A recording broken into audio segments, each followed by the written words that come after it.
Emma, your host from Ottawa, and Daniel is joining us from Toronto. I just got back from vacation, and while I was away, Daniel delivered such a fantastic story on Prem Watsa. If you haven't seen that, go check it out on our channel. Now, let's dive in.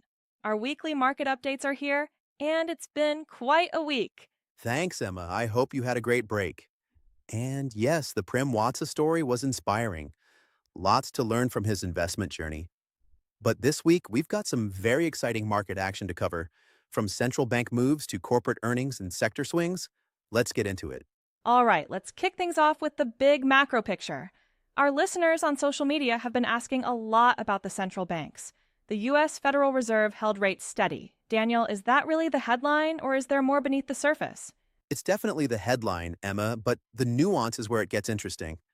The Fed kept the benchmark rate at 4.5% for the third straight meeting, but their commentary hinted at caution. Headline inflation is now at 2.8% and core measures are easing. Markets are now pricing in a 65% chance of a rate cut before the end of the year, a huge swing from just a few weeks ago. 65%, that's huge. So basically, people are already expecting cheaper borrowing costs soon. That's fast moving. Exactly. And in Canada, it's even more delicate. The Bank of Canada is holding at 2.75%, but GDP shrank 1.6% in Q2, the first contraction in 7 quarters, largely due to new U.S. tariffs. Market expectations for a September rate cut have jumped to over 40%, which could offer relief to Canadian homeowners. Hold that thought. We've just received a developing story. Let's connect to Sarah in New York for some breaking news. Sarah, what do you have for us? This is Sarah reporting from New York. We've just had a major ruling from a U.S. federal appeals court, which has declared most of President Trump's sweeping tariffs to be illegal. The court found he exceeded his authority by using a national emergency law to impose them, asserting that the power to tax and impose tariffs lies with Congress. The tariffs will remain in effect for now, until October 14th, but the final decision is expected to be made by the U.S. Supreme Court. Okay, we'll certainly be watching to see what happens in the coming days. Indeed, these kind of headlines can really send the markets on a roller coaster ride. As always, we urge everyone to keep a very close eye on it. Wow, that's significant. Now, switching to commodities. This week we saw gold climbing above $2,500 an ounce, while oil slipped under $80. Daniel, explain this divergence. What's driving it? Gold is flying because of uncertainty and inflation fears, a classic safe haven move. Oil, meanwhile, is pressured by slower global demand and rising inventories in the U.S. It's a perfect example of how different forces affect each sector differently. And what about currencies? I heard the loonie strengthened a bit? Yes, the Canadian dollar is now trading at about 73 U.S. cents. That helps exporters and our resource-heavy sectors, adding another layer of support for Canadian markets. All right, Daniel, let's move into the stock-specific news. NVIDIA. Once again, the headline, grabber. What's the latest there? NVIDIA had a huge week, with its Q2 earnings report being the central market event. Total revenue was a record $46.7 billion. That's a 56% increase year over year. The core driver was the data center segment, which generated $41.1 billion, accounting for a staggering 88% of total revenue. However, the stock experienced volatility and a slight dip because the data center revenue came in just short of the most ambitious analyst forecast of $41.3 billion. A subtle miss that rattled investors with sky-high expectations. Despite this, the company's outlook remains strong. NVIDIA's management confirmed robust demand for its next-generation Blackwell platform, with CEO Jensen Huang forecasting a $3 to $4 trillion opportunity in global AI infrastructure. The company's board also authorized a new $60 billion share repurchase program, signaling strong confidence in its future profitability and cash flow.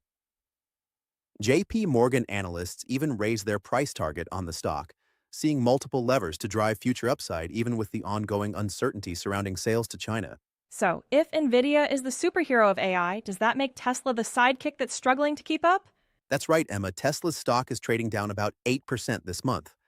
The company's deliveries in China fell by 10% in July, as it faces intense competition from rivals like BYD, which saw its sales surge. This is a crucial point because it marks a significant year-over-year decline, and continues a downward trend in Tesla's key Chinese market. On the legal front, multiple new class action lawsuits were filed against the company and its CEO this week, alleging that Tesla overstated the capabilities of its autonomous driving technology.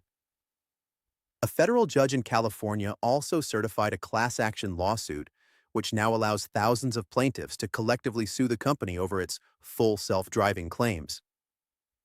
This is a significant legal blow that could lead to broader litigation and raise the company's financial risk.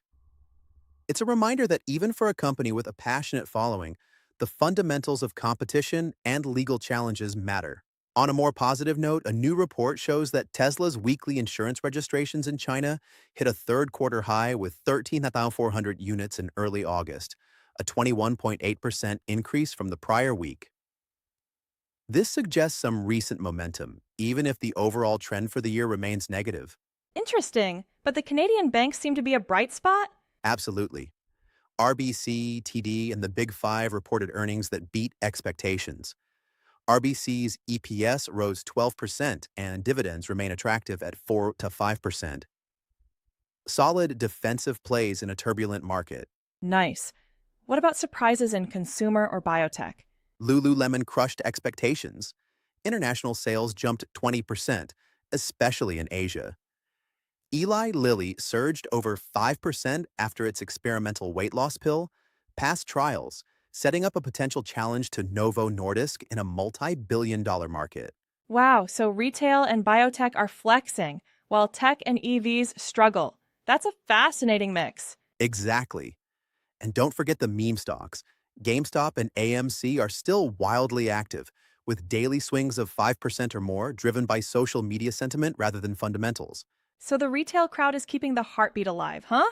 Exactly, a living gauge of risk appetite. All right, final question. What's the main takeaway for our listeners this week? Divergence. Different markets, different sectors, different stories. Diversification is key, and pick your investments carefully. Couldn't agree more. Okay, listeners, that's a wrap for today. We'll be back soon with more stories, updates, and insights from the markets. It's been an amazing week here at BOS Finance Radio, and we've loved sharing it with you. If you learned something new, we'd really appreciate a like.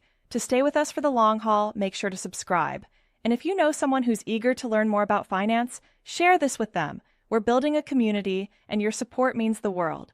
Thanks for tuning in, and we'll see you next time.